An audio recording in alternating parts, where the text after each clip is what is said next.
یہ دنیا کی زندگی عارضی ہے، آخرت میں پہنچ کے یہ سارے ایشوز ریزالو ہو جائیں گے۔ صحیح مسلم کی حدیث ہے کہ آپ صلی اللہ علیہ وآلہ وسلم نے فرمایا جب جنتی جنت میں داخل ہوں گے تو پہلی ان کو خوشخبری یہ دی جائے گی کہ جنتیوں تمہیں مبارک ہو، آج کے بعد تم کبھی نہیں مرو گے، ہمیشہ زندہ رہو گے، موت ختم ہو جائے گی۔ جو بخاری میں آتا ہے کہ موت مینڈے کی شکل میں لا کے میدان محشر میں قتل کر دی جائے گی۔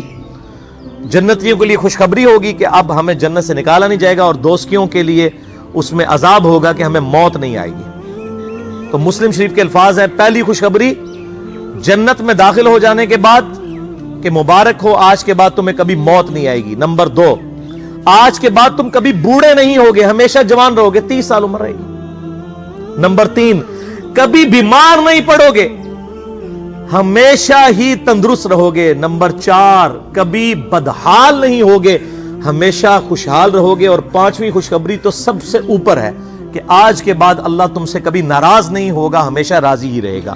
جنت میں کوئی ایسا عمل نہیں ہوگا کہ جس کی وجہ سے اللہ تعالیٰ ناراض ہو۔ یہ ساری جو حدود اللہ ہے یہ دنیا میں، جنت میں اہل ایمان کو سونے کے کنگن پہنائے جائیں گے۔ دنیا میں مرد کے لیے سونا حرام ہے، دنیا میں مرد کے لیے ریشم حرام ہے، لیکن قرآن حکیم میں آتا ہے ریشمی لباس پہنایا جائے گا جنتیوں کو۔ جنت میں کوئی ایسا عمل نہیں ہوگا جس سے اللہ تعالیٰ ناراض ہو، لیکن دنیا کی زندگی پھر قید خانہ ہے۔ صحیح مسلم میں حدیث ہے، آپ صلی اللہ علیہ وآلہ وسلم نے فرمایا کہ دنیا کی زندگی مؤمن کے لیے قید خانہ ہے اور کافر کے لیے جنت ہے۔ قید خانہ اس لیے کہ اسے ہر لمحے سوچنا پڑتا ہے یار اے پتہ نہیں اللہ ناراض نہ ہو جائے، اے میں کیتا اے غلط نہ ہوئے، یہ کر دیا یہ غلط نہ ہو، تو ہر وقت ایک قید خانے کسی کی سچویشن ہے۔ لیکن یہ دنیا کی چھوٹی سی زندگی دے کے آخرت کی زندگی لے لی جائے تو کوئی مہنگا سودا تو نہیں ہے۔ آپ دیکھ لیں کہ اگر کسی شخص کی زندگی 1 ارب سال ہو اور دوسرے شخص کی زندگی 1 ارب سال اور 1 دن ہو تو اس میں کوئی فرق نہیں، دونوں ارب سال ہی جی رہے ہیں، لیکن یہ 1 سال دنیا کی زندگی اور ارب سال کھرب سال آخرت کی زندگی۔ اگر کوئی یہ 1 سال کی یا 1 دن کی زندگی دے کے وہ ارب سال کی زندگی کما لے، وہ فائدے میں ہے، یا جو یہ 1 دن کی زندگی جو ہے اس کو عیاشی سے گزار کے 1 ارب سال کی زندگی گنوا دے۔ جو مسلم شریف میں حدیث ہے کہ دنیا اور آخرت کی مثال اس طرح ہے، کوئی شخص انگلی ڈبوئے سمندر میں، جو پانی لگتا ہے انگلی کے ساتھ وہ دنیا کی زندگی ہے اور سمندر آخرت کی زندگی۔ تو اصل تو ناکام وہ ہے، لیکن یہ معاملہ بڑی مشکل سے سمجھ آتا ہے۔ صحیح مسلم میں ہی ایک حدیث ہے، صحیح مسلم کا جنت والا چیپٹر ضرور پڑھیں، آپ کو یہ ساری چیزیں مل جائیں گی، کہ آپ صلی اللہ علیہ وآلہ وسلم نے فرمایا اللہ تعالیٰ نے جنت کو جو ہے وہ ناگوار چیزوں سے ڈھانپ رکھا ہے، یعنی جنت تک پہنچنے کے لیے آپ کو بڑی ناگواری کی زندگی گزارنی پڑے گی، گرمیوں کے روزے رکھنے پڑیں گے، نمازیں پڑھنی پڑیں گی، حلال و حرام کی تمیز کرنی پڑے گی، رشتہ داروں کے ساتھ صلہ رحمی کرنی پڑے گی۔ تو یہ بڑی ناگوار چیزیں ہیں، یہ کرنے کے بعد جنت آئے گی، یہ آبسٹیکلز ہیں۔ اور دوزخ کو اللہ نے شہوات سے ڈھانپ رکھا ہے، جس میں کہتے ہیں نا کڑگا لانا، کہ دوزخ کی طرف ہر بندہ ہی لپکے گا، دنیا کی ہر عیاشی جو ہے وہ دوزخ کی طرف لے جائے گی، جو شرعی حدود کو پامال کرنے والی۔ اور اس کی تفسیر میں حدیث ہے، جامعہ ترمذی، سنن نبی داؤد اور سنن نسائی کے اندر بڑی مشہور حدیث ہے۔ آپ صلی اللہ علیہ وآلہ وسلم فرماتے ہیں کہ جب اللہ تعالیٰ نے جنت کو پیدا کیا تو جبرائیل علیہ السلام سے کہا کہ جائے جنت وزٹ کر کے آئیں۔ جبرائیل علیہ السلام واپس آئے، انہوں نے کہا یا اللہ جنت تو ایسی جگہ تو نے بنائی ہے کہ یہ ساری جنت میں پہنچ جائیں گے لوگ، اس کے لیے کون کوشش نہیں کرے گا۔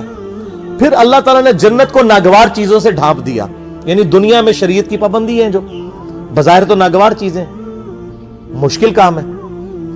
پھر جبرائیل علیہ السلام کو کہا اب جا کے جنت کو دیکھیں۔ وہ جب جنت دیکھی نا، انہوں نے کہ اتنے مشکل کام کر کے جنت تک پہنچنا ہے، ان کا یا اللہ مجھے نہیں لگتا کہ کوئی شخص اب جنت میں پہنچنے میں کامیاب بھی ہوگا۔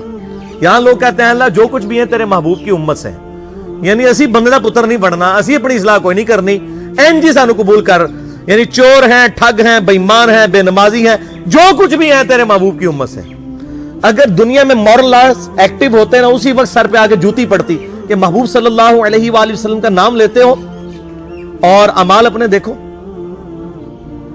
اچھا، اسی حدیث میں آتا ہے ابو داؤد، ترمذی اور ابن ماجہ کی، کہ پھر اللہ تعالیٰ نے جبریل علیہ السلام کو کہا جا کے دوزخ دیکھیں. دوزخ دیکھی, انہوں نے کہا یا اللہ کوئی شخص بھی دوزخ کے لیے کوشش نہیں کرے گا, کوئی شخص بھی دوزخ میں نہیں پہنچے گا, اتنی سخت عذاب ہے اس کا.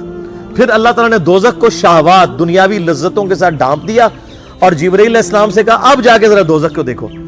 جب انہوں نے دوزخ کو دیکھا, انہوں نے کہا یا اللہ مجھے نہیں لگتا کہ کوئی بندہ دوزخ سے بچ پائے گا.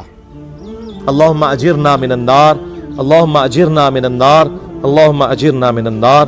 اللہم من احییتہ منا فاحیہ علی الاسلام ومن توفیتہ منا فتوفہ علی الایمان.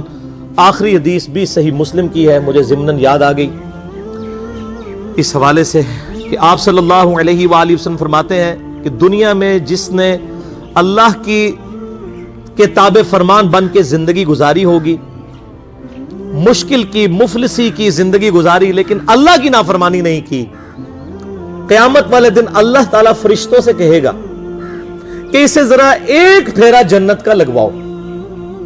ایک پھیرا جنت کا ایک پھیرا لگے گا. پھر اللہ تعالیٰ پوچھے گا ہاں بھائی بندے کو دنیا میں تو نے تکلیف دیکھی؟ وہ کہے گا یا اللہ تیری عزت کی قسم میں نے دنیا میں کوئی تکلیف نہیں دیکھی. کیونکہ رزلٹ سامنے آ گیا نا. ہمیں بھی یاد ہے جب میں انجینئرنگ یونیورسٹی میں پڑھتا تھا تو ہم لوگ بڑی محنت کر کے تیاری کرتے تھے. جب ہمارے یعنی پوزیشن آ جاتی تھی کلاس کے اندر تو بڑے خوش ہوتے تھے. ہمیں اپنی وہ زندگی کی محنتیں یاد بھی نہیں ہیں. اس کے بعد اچھی جاب لگی تو وہ اپنی انجینئرنگ یونیورسٹی کی راتیں جاگنا اور پڑھائی کرنا یاد تک نہیں ہے, کیونکہ آسائش مل گئی نا, رزلٹ سامنے آ گیا. پھر جس نے دنیا میں بڑی مزے کی زندگی گزاری ہوگی اور اللہ کو رسپانس نہیں کیا ہوگا, اللہ تعالیٰ فرمائے گا اس کو ذرا دوزخ کا ایک پھیرا لگواؤ نا. فرشتے دوزخ کا ایک پھیرا لگوائیں گے نا. پھر اللہ تعالیٰ پوچھے گا بندے کو دنیا میں خیر دیکھی؟ وہ کہے گا اللہ تیری عزت کی قسم میں نے دنیا میں کوئی خیر نہیں دیکھی. دنیا کی ساری آسائشیں بھول جائے گا, ایک پھیرا دوزخ کا. ادھر لوگ کہتے ہیں خیر ہے جی پھیرا ہی لگے گا نا, پھر جنت ٹوری جانا ہے. یہ پھیرا کہنا بڑا آسان ہے. یہ جو لوگ یہ کہتے ہیں نا ان کو کہیں کہ آپ ایک منٹ کے لیے صرف موم بتی کے فلیم پہ ہاتھ رکھ کے بتائیں. آپ اتنے وثوق سے یہ بات کرتے ہیں. اس سے بھی بڑھ کے میں یہ بات کروں کہ اگر آپ کو کہا جائے کہ فجر کی نماز چھوڑنے پر فجر سے ظہر تک آپ کو ایک 10 بائی 10 فٹ کے کمرے میں صرف ایک پھیرا لگے گا فجر سے ظہر تک کا, جس میں 1000 کوبرا سانپ ہوں گے, 1000 بچھو ہوں گے, ایک پھیرا ہی لگنا ہے, کوئی تیار ہو جائے گا؟ کانپ اٹھیں گے تصور سے. اب آخرت چونکہ سامنے نہیں ہے نا, اس لیے کہتے خیر ہے جی پھیرا ہی لگے گا. اللہ معافی دے, ہمیں تو اللہ سے دعا کرنی چاہیے کہ اللہ تعالیٰ بلا حساب و کتاب ہمیں جنت میں داخلہ عطا فرمائے اور ہماری غلطیوں سے درگزر فرمائے. اس معاملے میں اللہ تعالیٰ سے کبھی بھی اس قسم کی بات نہیں کرنی چاہیے کہ ایک پھیرا ہی لگے گا. نہ میرے بھائیو, ہم تو ایک پھیرا کیا ایک سیکنڈ بھی برداشت نہیں کر سکتے. بخاری اور مسلم کی متفق علیہ حدیث ہے کہ آخرت کی آگ دنیا کی آگ سے 70 گنا زیادہ تیز ہے. ہم تو دنیا کی آگ برداشت نہیں کر سکتے. اتنے وثوق کے ساتھ اس قسم کی باتیں کرنا یہ بہت دیدہ دلیری ہے اللہ تعالیٰ کے اوپر. اس حوالے سے اللہ سے ڈرنا چاہیے. اللہ تعالیٰ سے دعا ہے جو میں نے حق بات کہی اللہ تعالیٰ ہمارے دلوں میں راسخ فرمائے, اور اگر جذبات میں میرے منہ سے کوئی غلط بات نکل گئی تو اللہ تعالیٰ ہمارے دلوں سے معاف کر دے.